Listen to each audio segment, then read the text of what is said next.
Hey, what's up guys, Sir Emanon here, bringing to you today a video that I'm going to be calling a deck template. And the reason for that is simply because I think that, as you can see, this is blind second Lunalights, and I do believe that out of all the Lunalight builds, this is the one that is most subject to personal interpretation and personal reads of the format. Basically, the reason I'm calling this a template is that you guys can basically use this as like a sample list. It's not one that I'm necessarily endorsing or recommending specifically for any event or for any point in this format, but it's just to give you guys an idea of how this deck kind of functions as far as the way you want to approach it going into this format in particular, simply because there is a lot of, undefined aspects to this format. So the way I view it right now is that you have two sides of the spectrum. You have the combo side, which involves things like heroes, spirals, orchest, etc. And then you have the control side of things, which involves stuff like Altergeist and Guru. All these decks are really popular and expected decks of the format. And you have plenty more decks that fall like anywhere in that spectrum on one side together or like in between. So to account for the myriad of things that are floating around and just the sheer variety of decks that you can run into at any event, whether it be locals, regionals, YCS, whatever, you can run into reasonably a lot of different things. So the goal with blind second Lunalight, and honestly with any blind second deck in general, not even talking just about like this deck, but like with any deck that aims to go second, you want to make sure that your non-engine cards are like able to like suit the format. So if we're in, say, let's go for an example like last format. If we're in a predominantly Orcust heavy format, you want to be able to main deck things that will out the Orcust board. That's why if you notice in my last deck profile, which was for the regional that I played, that was before the implementation of this ban list, you'll notice that in that deck list, which I'll link in the description down below by the way, I played stuff like Shaddoll Fusion and like Mind Control and Phantasme, all these cards, because I knew that they would be live in that matchup very often, and like those cards would really help to break that board. But you'll notice the absence of pretty much all those cards that I just mentioned because like I'm substituting them for what I would consider to be more generic cards. Now, this is how I'm typically approaching like newer undefined formats, but by all means, if by the time you stumble upon this video, like you already know what decks are topping and what is proven to be successful and do well, then you should not use this list and use something else. Like use your own personal judgment is what I'm saying. Because like if you run into, a very, heavy focus on any X deck, then you have to prepare for X deck, right?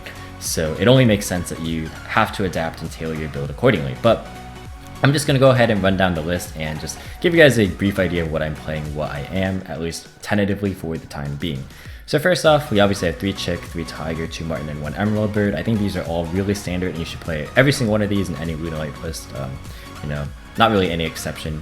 Even though Nyarla and Azathoth got banned, or not Nyarla, but even though Azathoth got banned and we're not playing Nyarla in this list, Emerald Bird still comes up simply because you have things like Serenade Dance and Dangers that can trigger it pretty easily, and it's nice to just filter out your Lunalight heavy hands, because we are playing a larger Lunalight count than what is considered to be normal in like combo centric builds. But we got the 1 White Rabbit. I still am playing this in the main deck. I think it's just nice to have a searchable in archetypal way to threaten back row. That way your opponent has, it forces out responses against the control decks. And against the combo decks, it's fine if like you're able to like possibly search this and then use it as normal summon extender kind of type deal. So it's not super dead. It's just like an engine archetypal card, nice one of. We got the Black Sheep and the Wolf, just additional one-ofs that are searchable and access to your fusion package. Not too much to say there. I think the fusions are really good at ripping apart certain like fragments of boards that you just need to take care of. Then we have the Zephyros, obviously searchable, and your free extender. And then we have the danger package. So I'm playing the 5 like ones that are on the ban list, and then a 2 Mothman. So I wasn't playing Snake in my previous list, if you guys remember, and I said the reason was because it didn't really help contribute to your plays. In that particular list, I still think that that's true, but in this list, you just want more cards that'll always be like consistently good in your hand. So you want cards that are going to be live in every matchup, like I was saying, in like kind of an infancy format, if you will. So Snake is always going to be a card that you can activate and you can freely use to try and like help your engine going. So in this type of deck, it's fine if you draw all 6 engine cards and no like non-engine cards, because like that allows you kind of more of the freedom to like navigate your hand in such a way that you can like use certain resources in certain fashions to break your opponent's board. So like Snake is a nice middle ground card that is like, it's not a high impact, like it's just a danger after all, and it's like, I would argue the weakest one in this deck, but it's never going to be like the reason you lose, if that makes sense. Like you're never gonna lose because you drew this, you know, in like a bad matchup. Like for example, you might lose if you draw like Twin against a full combo deck, but you won't lose because you draw Snake against a full combo deck. Like that won't be the sole reason for your loss, right? So enough about talking about Snake. These other dangers are pretty self-explanatory. The only other one to talk about maybe is Bigfoot. With Nessie going to 1, I don't think it's too logical to play a 1 of searchable danger for the 1 of like other danger, because at that point, like if your goal is to play Bigfoot or Thunderbird, you might as well just play a non-engine card that isn't searchable, because if it's at 3 copies, then you'll have more access to it anyway. Like playing 2 Nessie and 1 Bigfoot is fine because like you have maybe like 3 total copies, like if you're able to, you know, trigger the Nessie, and like that kind of leads into that point, like it's contingent on you being able to trigger this anyway. But apart from that, like now that you only have like the 1 Nessie, like are you really gonna play 1 Bigfoot when you can, you know, just play like 3 Twin Twister anyway? Like you have a higher chance of seeing it. So I just think that the quantity is like it just doesn't, it's just not there. And like I understand it is a danger name, but I don't feel like it's super necessary to advance your plays when you're already playing this many dangers. And the deck is generally pretty consistent. Next we have 3 Gamma and 1 Driver. It's a pretty interesting hand trap choice, to be sure, and you can definitely swap this out for something like, I guess maybe safer like Ash or Imperm. But the reason I like Gamma in particular is for a number of reasons. For one, I actually think it's good against even the control decks of this format. For example, Ultrageist and Guru, they actually require a fair amount of like monster setup on their first turns. So it's actually nice to be able to stop like a Marionetter or a Melisaken Grave or a Guru effect if they didn't hard draw Fiendus. It's nice to be able to just like stop those kinds of things, and even on your turn, like you can stop, like it's kind of more called by the graves on certain actions. Like for example, if they ash like your Perfuming Grave after you go Foolish Goods, you can Gamma it and you're so far ahead at that point. Plus you'll notice that I am playing Lambda in the side deck, so it's, you know, a nice first turn option as well, because you can go into this as well as, you know, Redoer, which I'll explain a little bit later. So yeah, even though it's like maybe, you know, not the best in every single matchup across the board, it is probably the highest impact hand trap that can't be hit by Call by the Grave and stuff. And it's safer, I feel, to main than Nibiru, because like Nibiru is just totally dead against like all the control decks. So you just want to make sure you have a card that's at least reasonably live a good majority of the time. Next up, we have the engine cards that are standard: Tenki, 3 Perfume, 3 Goods, and 1 Foolish. Then 3 Call by the Grave, which is a little bit interesting because we are playing the Gamma.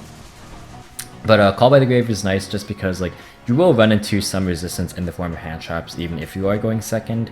And there are some times where you just can't go into like Lambda right away, or like, you know, like it's less conditional to activate going like into your sort of combos, so like on your turn. So it's just nice to be able to have insurance. It's also good against Orcus, which is still trying to set up Babel, because all you really need for that deck is an additional extender, and you like are facing down pretty much the same boards, like the IP Babel stuff. So yeah, definitely I still think is very worthwhile to put in the main deck. And then finally Twin Twister, which has the highest propensity of being dead, but it just is, I feel like, a necessary inclusion simply due to the sheer number of control decks that are running around in the format. You just have to have answers to floodgates or things that'll immediately stop your turn. So yeah, or not maybe immediately, but like things that'll slowly like grind you out. You just need to be able to, you know, have insurance. And then Double or Nothing, which might seem overkill with the fusions, but I do believe that just having a very accessible, you know, win condition against, you know, weaker boards is pretty good. Especially because like to access the wolf, like you kind of have to go through hoops and hurdles. Like maybe you have to set a Tenki with a Tiger King to grab Black Sheep and, you know, grab wolf back. It's not that hard to set up that kind of play, but you know, it's significantly more effort than just overlaying 2 level 4s into a rank 4 that instantly kills them. So in the cases where that's appropriate, it's nice to have. But otherwise, like drawing this card sucks, and like milling it off Curious, for example, sucks. Hitting it with a danger, or, like drawing it off a danger, you know, all these different things make Double or Nothing kind of sucky sometimes. So that's why like I decided to incorporate both those engines, because you still want to have like a reasonably, you know, reliable win condition, you know, in any stage of the game. And then Serenade Dance as the last card, of course. Extra deck is Leo and Panther Dancer. Leo is nice for just clearing, fragments of boards like I mentioned earlier, and it's good when you like pair it with the Evil Storm Nightmare if you're going first. Like you Nightmare book their stuff and then you kill them with Leo Dancer. Pretty good stuff there. We have Dweller, which is pretty good in this format still. I think Orcus is going to be everywhere, and like it's good against like Spiral and stuff, and like reasonably against Hero as well. Like Tiger King to pair with the fusions, I believe they're very complementary in what they do, and the negation effect's nice at times as well, can come up. Exciton Knight, which is a fantastic go second card. It's really good at just forcing something. Like it'll be guaranteed to prompt a response, and if your opponent just doesn't have anything, like you won't be able to kill them, but like you can still set up a board with like some of the go first options in here. But most of the time your opponent will have like a response, so yeah, just having a field nuke that like threatens the board is crazy good. Force Strix obviously to search Zephyrs. Tornado Dragon, which I don't think I'd ever really cut from the extra deck. It's just too like generic and too versatile to make. It's a Swiss Army knife. Utopia Package for the double or nothing, of course. Barricade Blocker, which is possibly cuttable. You sometimes just want avenues to discard Serenade Dance or Zephyrs in matchups where you can't really get to Phoenix, like where Phoenix isn't alive, rather. So yeah, just having that surefire discard outlet is always really good. However, you could easily just replace it with something like a Durumidal, and that's also generally pretty good. Then we have Boros Sword, which is also arguably cuttable given how many OTK options you have, but redundancy isn't that bad when like the only objective of this deck is to just break a board in OTK anyway, right? So just having more ways to do the same thing isn't that bad. It's not super overkill in my opinion, but like you could cut it if you do feel it is. Then we have Curious, and it's pretty good because I'm playing like more dangers and stuff than it was previously, but yeah, it's just always nice to be able to fill the missing pieces, specifically like Zephyrs or Perfume or things of that nature. Then we have Phoenix and Unicorn as generic outs, and then Lambda, which I mentioned earlier. So let's talk about the Redoer play now. So Redoer is a psychic that can banish itself, obviously if you detach a monster. So yeah, just being able to banish this while you have a Lambda up allows you to search Gamma in the end phase, so that's a good first turn option if you are playing against a combo deck. If you have good enough extension, you can go into Nightmare as well. So you can go Nightmare plus Gamma plus Redoer, which is pretty good, and that will probably curb your opponent's plays enough to where you can just set up an OTK on the following turn, which is always really nice. And then Nightmare I already mentioned is a good first turn option against combo decks, and Durumidal is not a good first turn option necessarily, but like there are some matchups where you just want extra back row removal, like Subterror and Altergeist, so extra insurance for that is always nice. Next, the rest of the side deck is 3 Droll and 3 Nibiru. These are primarily for combo decks.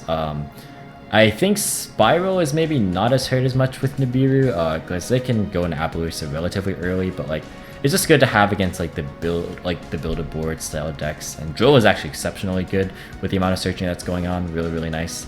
And that's actually another reason that Call by the Grave is good, by the way. It stops like hand traps post side as well, so like if people are still playing Lancia, which is not too bad given how good Orcus still is, or like opposing Drolls and stuff, pretty good.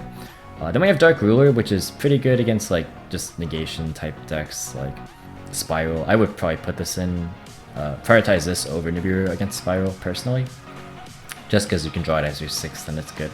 But it's also really nice to pair with Exciton, since you're not giving your opponent any damage anyway, so like they have like synergistic conflicts, which is cool. Then you have evenly matched for your back row decks, and that'll pretty much be it. Like you can feel free to play more stuff like Cosmic. I opted not to play stuff like Sanctum anymore, because I think that like having extra deck tools to stop your opponent is more reliable. Like you don't have to draw those cards.